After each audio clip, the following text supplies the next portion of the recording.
there's a very deep question, and it's a deep question of analysis as well as a deep question of policy and ethics.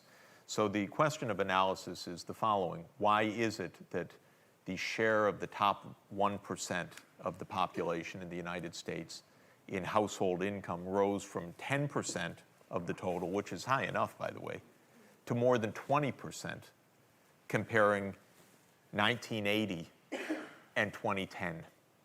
It raises some very deep and hard questions. I have my own view of that there are three things going on. One is globalization has exacerbated the inequalities by squeezing incomes of the lower skilled bottom part of the labor force. Second, corporate governance has basically, in a way, collapsed. Unions folded, global mobility of capital and deregulation meant that CEOs in the United States in particular, the UK has a bit of it, but not quite the US disease, CEOs pay themselves amounts that are beyond imagining. This is not a normal labor market.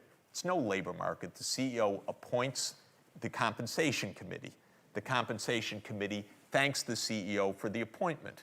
The CEO thanks the compensation committee by the annual fees for sitting on the board. Isn't that sweet? Yeah. So the CEO to average worker ratio went from about 40 times to about 400 times. And then the third factor, of course, is the politics. The rich control our politics to a huge extent. They pay for the campaigns. They get what they want in tax cuts above everything else and in deregulation. So you put this package together, it's been an amazing ride for the rich. And that's where we still are. That's why the Occupy movement was correct, why it was drawing so much attention, why it was disbanded by the police, because it was drawing too much attention, not because it was a health hazard, but it was a public relations hazard, that's for sure.